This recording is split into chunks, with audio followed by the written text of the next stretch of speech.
Have you ever tried to overcome procrastination with sheer willpower, like wake up and say, "Today goes"? But a few hours later, you are already on YouTube watching a random video of how to tame a platypus. It is. Willpower seems to be a powerful sword, but do you know the problem? It tires, it fails, and more than that, it lies to you, because it makes you believe that just wanting a lot is enough. But what if I told you that this is like digging a hole of 5 meters? In a well of 100, you sweat, struggle, get tired, and stay away from the water. Now think, how many times did you start studying without even knowing exactly what you needed to study? No plan, no clear next step? That's where the danger lies. You're not fighting against laziness. You're fighting against lack of direction. And the worst, your brain does not warn you with an alarm. It only leads you to open another tab, check your phone. Remember that you need to organize the drawer of socks. But calm down, because understanding this mistake is the first step to get out of it. And in the next point, we will face the real villain who lives inside your head. Spoiler, he loves video games, snacks, and promises of just 5 more minutes. Have you ever felt that tension? That of knowing what you have to do, but at the same time has another voice in your head saying, "But what if we just play a little bit before, just to relax?" This is the invisible battlefield where procrastination happens. On the one hand, duty, on the other, desire. You should be studying, but the couch seems more comfortable. The phone seems more interesting, and time seems to give time. But you want to know the craziest? Procrastinating is not always about doing nothing. Sometimes it's doing everything but what really matters. Have you cleaned the whole house so you don't have to open that email? Have you answered all messages except the most important one? The mind is smart. It does not give you the "I do not want to do this." It gives you alternatives. Small leaks, small comforts disguised as productivity.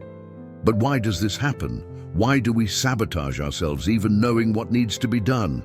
The answer is in how the brain prioritizes rewards. And in the next step, we will understand why your mind lives by choosing the easy, even when the right is right in front of you. Spoiler, it has to do with the limited capacity of your brain. And no, this is not offense. Now tell me something. How many tabs are open in your head right now? I have to study. But I also need to answer that message. What about the ticket that expires tomorrow? Oh, and that video on TikTok. Has it ever hit 1 million?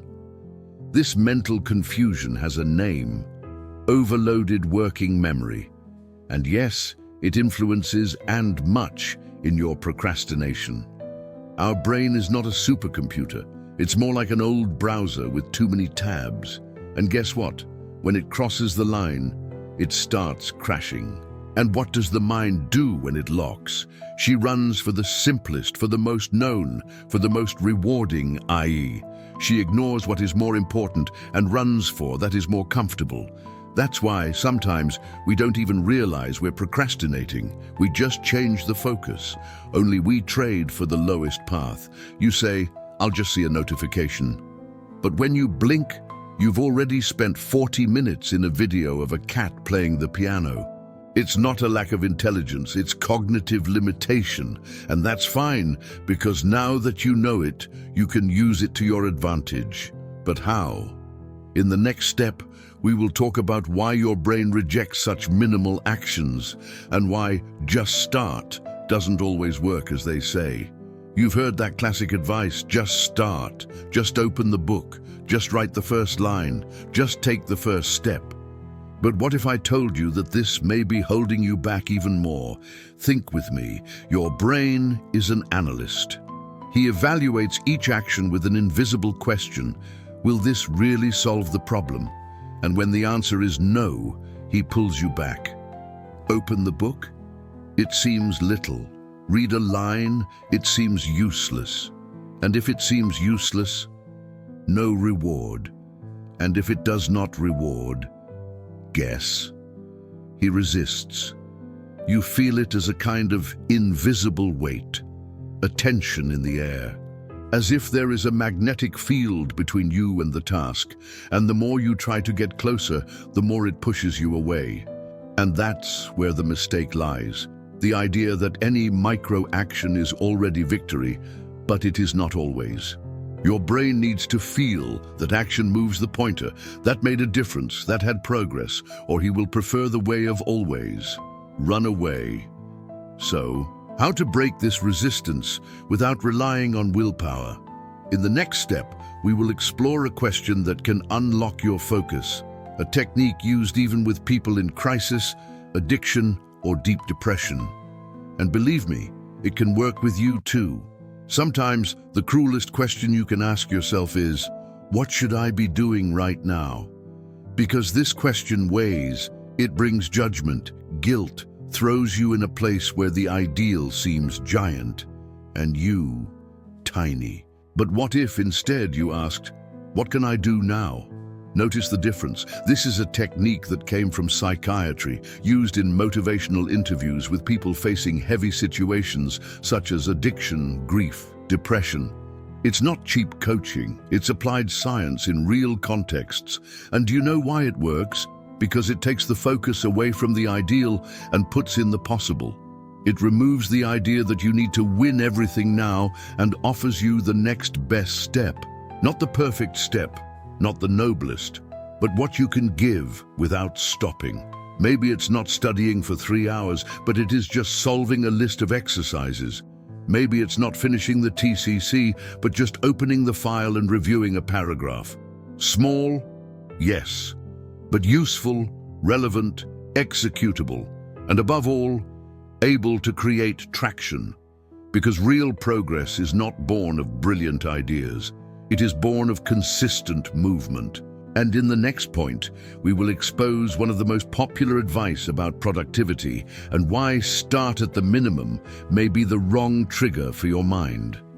Start with the minimum. This phrase seems harmless, right? After all, it's better to do little than nothing, right? Wrong. At least not if you want to continue doing. Do you know why? Because when you do the minimum, your brain makes an invisible calculation. Was it worth the effort? And if the answer is meh, it does not release dopamine, does not activate the reward system, i.e., you started but did not engage. It is like taking a sip of cold coffee waiting for energy. Does not satisfy, does not encourage, does not create traction. Now imagine the difference between open the book and read 5 pages, or between write the title and scribble the first paragraph. It doesn't have to be heroic, it just has to look relevant. Because when the action has emotional weight, the brain recognizes value, and it is at this moment that it gives you what you need most to continue. Real motivation. Motivation is not a prerequisite, it's consequence. It comes after you feel, I'm moving forward.